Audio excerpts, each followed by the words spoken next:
Hello সবাইকে আসসালামু আলাইকুম। সবার কি খবর? কি দেখে মন চাইছে না এরকম সুন্দর ধোয়া ওঠা দেশি মুরগির মাংস দিয়ে এক প্লেট ভাত খাই? চলেন তাহলে শুরু করি। ফার্স্টে আমরা কড়াইটা হালকা গরম করে এর মধ্যে দিয়ে দিব সয়াবিন তেল। সয়াবিন তেলটা আপনারা আপনাদের পরিমাণ মতো দিবেন। যদি বেশি খান তাহলে বেশি দিবেন। এক্ষেত্রে যেহেতু মুরগি থেকে তেল বেরোবে তাই আ সয়াবিন তেলটা একটু কম দেওয়াই ভালো।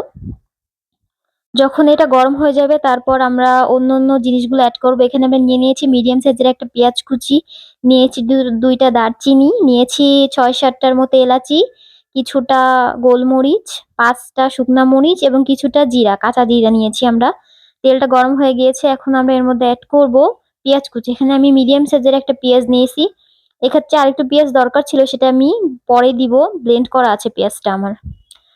পেঁয়াজটা এবার সুন্দর করে নাড়তে হবে। পেঁয়াজটার সাথে এখন আমরা আপাতত কিছু এড করব না। পেঁয়াজটা যখন একটু ভাজা হবে তারপরে আমরা এর সাথে অন্য উপকরণগুলো এড করব। এখন পেঁয়াজটাকে সুন্দর মতো একটু নেড়ে দিতে হবে। কারণ পেঁয়াজটা যেহেতু ভেতরে এখনো ছেড়ে পারেনি, এর জন্য সুন্দর করে নেড়ে দিতে হবে। তারপরে আমরা এর মধ্যে এড করব কাঁচা জিরা। তারপরে আমরা এড করব হচ্ছে দারচিনি, লবঙ্গ, এলাচি। এলাচিটা অবশ্য সুন্দর করে মুখটা একটু ছিঁড়ে দিবেন।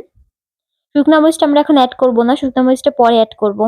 এবার এই সব উপকরণগুলোকে সুন্দরভাবে নেড়ে দিতে হবে। একটার সাথে আরেকটা মিক্স করে দিতে হবে। এটা যখন নাড়বেন তার কিছুক্ষণ পর দেখবেন সুন্দর একটা ঘ্রাণ বেরিয়েছে এটা থেকে, মাশাআল্লাহ। ঘ্রাণটা খুবই সুন্দর।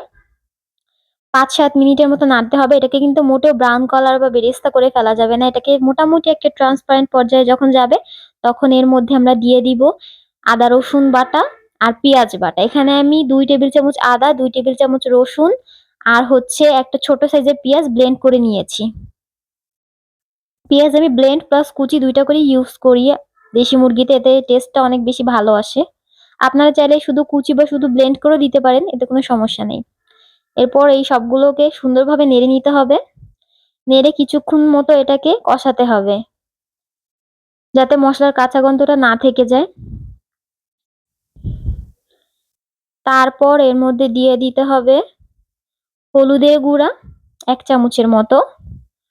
মরিচ যেহেতু আমি একটু ঝালটা বেশি খাই সেহেতু মরিচটা আমি দিয়েছি ১.৫ চামচ। আপনারা আপনাদের স্বাদ মতো মরিচটা এড করতে পারবেন, কোনো সমস্যা নেই। যে ঝাল বেশি খায় সে ঝাল বেশি দিবে, সমস্যা নেই। এরপরে সব মসলাগুলোকে সুন্দর করে নেড়ে দিতে হবে। আদা রসুনের সাথে সুন্দর করে গুঁড়া মরিচগুলোকে নেড়ে দিতে হবে, গুঁড়া মসলাগুলোকে। এরপরে এখানে লবণ দিতে হবে। লবণটা আপনারা আপনাদের স্বাদ মতো দিবেন। আমি আমার মাংস পরিমাণ আর হচ্ছে নিজের টেস্ট বার অনুযায়ী দিয়েছি। এরপরে এই মসলাগুলোকে সুন্দর করে নেড়ে কিছুক্ষণ কষাতে হবে মসলাগুলোকে, যাতে মসলা থেকে তেল ছেড়ে যায় আর মসলা থেকে সুন্দর একটা স্মেল আসে। এবার এর মধ্যে একটু পানি দিয়ে দিতে হবে, না হলে মসলার তলাটা পুড়ে যাবে। তখন এতক্ষণের যত খাটনি সবটাই বৃথা, মসলার স্মেলটা পুরোই নষ্ট হয়ে যাবে। এই পর্যায়ে কিন্তু মসলা থেকে সুন্দর একটা ঘ্রাণ বের হয়। এরপর দিয়ে দিব হলো মুরগিগুলো। মসলা কষানো আমাদের হয়ে গেছে, মসলা থেকে সুন্দর একটা স্মেল এসেছে।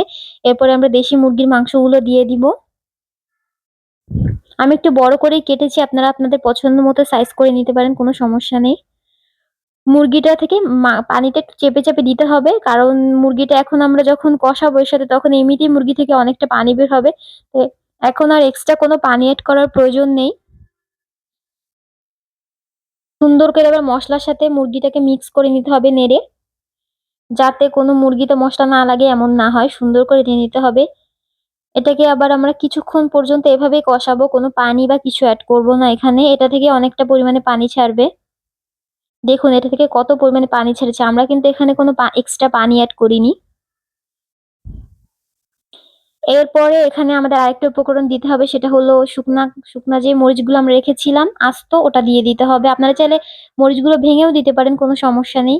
এবার সবগুলোকে একসাথে মিক্স করে নিতে হবে মরিচটার সাথে মুরগিটাকে। তারপরে আমরা এখানে প্রায় ১ কাপের মতো পানি ইউজ করব। কারণ যেহেতু এটা প্রেসার কুকারে যদি আমরা পানি মোটামুটি না দিয়ে রেখে দিই তাহলে কিন্তু পুড়ে যাবে তলাটা। এর জন্য আমরা ১ কাপের মতো পানি দিয়ে প্রেসার কুকারটাকে লক করে ৫-৬ টা সিটি দিয়ে নিব বা বাঁশি দিয়ে নিব। এই যে চলে এলাম, ৫-৬ টা সিটি দিয়ে বাঁশি দিয়ে আমরা চলে এলাম। এই যে কিছুক্ষণ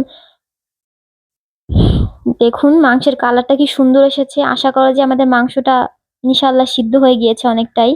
দেশি মুরগি যেহেতু অনেকটা শক্ত দেশি মুরগি যেহেতু অন্যান্য মুরগির তুলনায় একটু শক্ত হয়, এই কারণে আমরা প্রেসার কুকারে দিয়েছি, না হলে এটা সিদ্ধ হতে অনেকটাই সময় লাগতো আর ঠিক মতো সিদ্ধও হতো না। আমাদের চুলাটা কিন্তু এতক্ষণ অফ ছিল, এখন আমরা হাই টু মিডিয়াম আঁচে দিয়ে দিয়েছি আবার। এটাকে কিছুক্ষণ জাল করতে হবে, 5-10 মিনিট জাল করার পর এর মধ্যে আমরা দিয়ে দিব হোমমেড গরম মশলা গুঁড়া। গরম মশলা ছাড়া কিন্তু যে কোনো ধরনের মাংস রান্না অসম্পূর্ণ থেকে যাবে। এটা দিলে খুব সুন্দর একটা স্মেল আসবে। এটা দিয়ে সুন্দর করে নেড়ে নিতে হবে মাংসটা। তারপরে প্রায় 10 মিনিটের মতো আমি জাল করে নিয়েছি। তারপরেই রেডি আমাদের দেশি মুরগির মাংস।